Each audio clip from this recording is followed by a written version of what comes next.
Así como lo dice el título, esta literatura narra los eventos posteriores de la Guerra Civil Española, o en otras palabras, lo que vino siendo la dictadura de Franco. ¡Franco! ¡Franco! ¡Franco! ¡Franco! ¡Franco! ¡Franco! ¡Franco! ¡Franco! ¡Franco! ¡Franco! ¡Franco! ¡Franco! ¡Franco! ¡España! ¡España! ¡España! ¡España! ¡Viva España!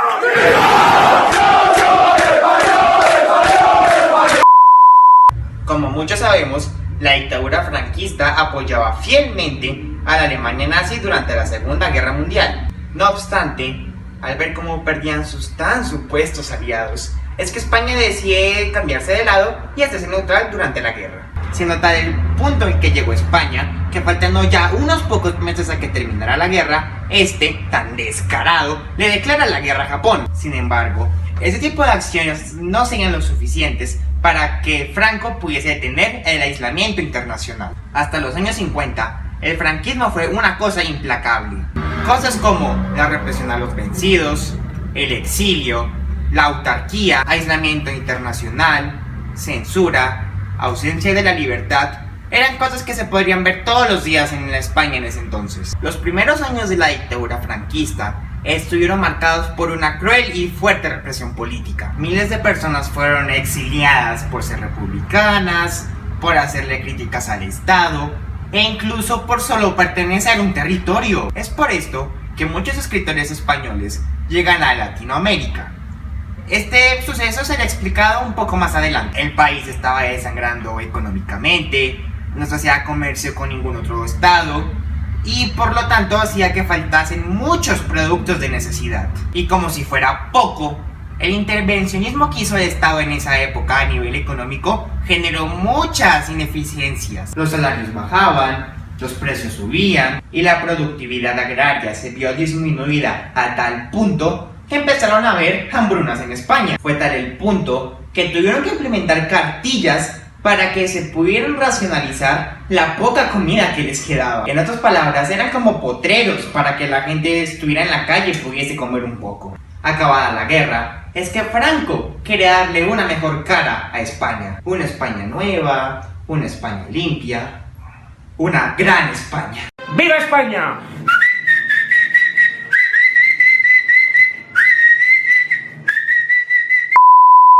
Es por esto que se eliminan cosas como el saludo fascista, se le da importancia de nuevo a la iglesia y se elimina la falange, el único partido activo de España. Es así que por comportarse tan bien, por ser el hombre del año, es que en 1955 la ONU acepta a España por fin en su grupito. Sin embargo, eso que hizo Franco fue solo puro cuento. Las guerras internas seguían, la economía estaba en la inmunda, la situación era insostenible, pero fue con la ayuda de tecnócratas de la Opus Dei que en 1959, apenas por cierto, se crearía un plan para salvar a España de su situación económica. La economía por fin se liberalizó, el precio de la peseta se estabilizó y la balanza de pavos española dejó de ser tan deficiente. Fue así que en los años 60, España por fin estaba recuperándose de los efectos de la guerra, siendo lo más destacable su desarrollo económico, el cual trajo al país cosas como la industrialización, el turismo, la apertura al exterior y la emigración a otras partes de Europa. Pero no todo fue alegría y emoción, ya que esto trajo un gran despertar social a España. Ocurrieron nuevas huelgas, estudiantes universitarios organizaron movilizaciones para pedir más libertades, siendo tal el punto que hasta las mismas iglesias apoyaban ese tipo de acciones, entre otros, etcétera, etcétera, etcétera.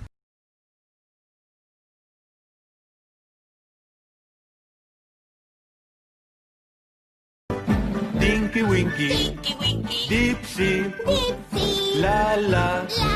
Francisco Franco, caudillo de España.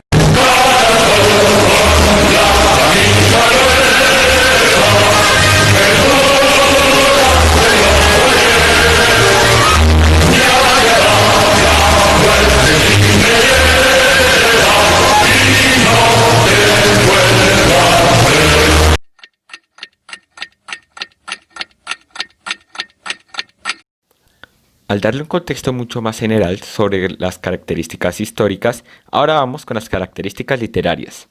La novela española de posguerra reúne la producción de escritores españoles en los años posteriores a la Guerra Civil, contienda finalizada en abril de 1939, y que se desarrolló después de la dictadura franquista, que fue entre 1936 y 1975, tanto por el importante número de escritores exiliados como el progresivo más numeroso de los que permanecieron en España.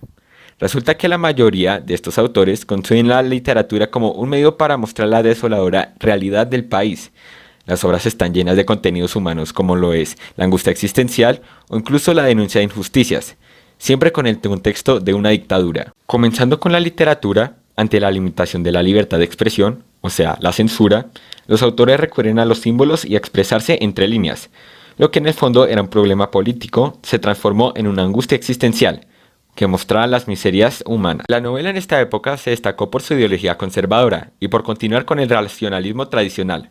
Además que se abren las puertas al enfoque existencial y al reflejo amargo de la vida cotidiana frente a la propaganda triunfalista de la dictadura franquista. Luego, la apertura del régimen a finales de los 50 permitió a los autores plasmar directamente la realidad y denunciar la injusticia social, además de reflejar una situación social que la prensa escondía. Tiempo después, al ver que la poesía social no había conseguido debilitar las dictaduras, los autores pasaron a hacer obras de denuncia para hacer una literatura intimista, donde las expresiones de las emociones y los sentimientos más íntimos eran los principales protagonistas. Finalizando el periodo, los autores abandonan la concepción de la literatura como arma política, pero no olvidan su compromiso antifranquista. Además, fue un tiempo de desarrollo económico, con influencias de las culturas de masas, como lo fueron los mitos del cine, consumismo, rock and roll, los hippies y los movimientos pacifistas.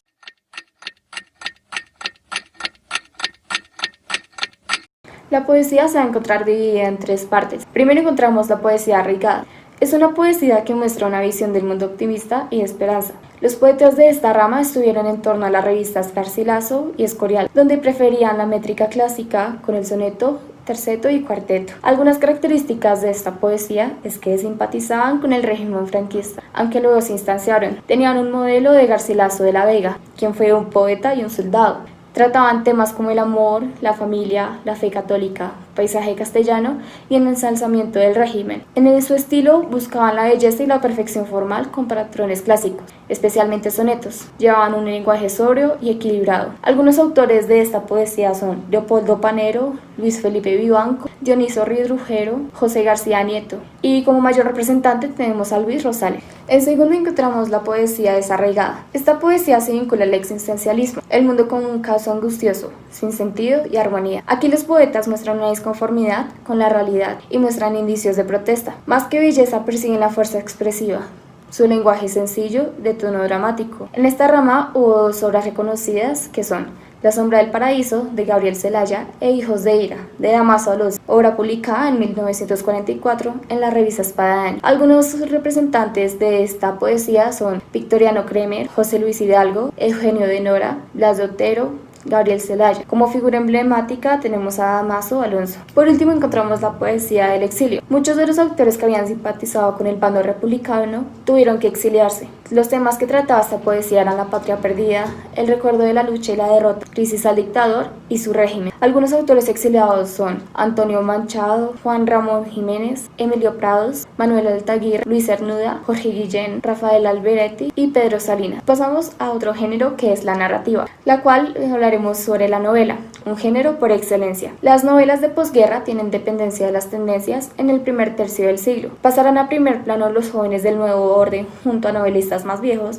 que se reacomodaron a la situación. Una tercera vía recurrirá al siempre frecuentado venero del realismo decimonónico. Las cautelas existentes ante la tarea de afrontar la realidad llevan a mirar hacia el pasado. Algunos autores importantes son Gonzalo Torrente Ballester, Carmen Laforet y Ramón José Sender. Para el tiempo de posguerra, la novela estará dividida en dos, la novela idealista y el realismo existencial. La novela idealista. Durante los primeros años del franquismo aparecen novelas propagandísticas que exaltan la guerra, el régimen y sus valores ideológicos. Como autores encontramos a José Antonio Jiménez, Rafael García Serrano y ya mencionado Gonzalo Torrente Ballester. El realismo existencial. Este tipo de novela intenta ser un amargo reflejo de la vida cotidiana. Trata temas como la soledad, la frustración de ilusiones, desarraigo de personajes en una sociedad vulgar y miserable, y por último la presencia constante de la muerte. Estos son relatos en los que se muestra el malestar social transferido a la existencia individual. Por último, encontramos el género del teatro, otro género por excelencia. El teatro de la posguerra está marcado por la desaparición de los autores más innovadores y por la censura en un ambiente dictatorial.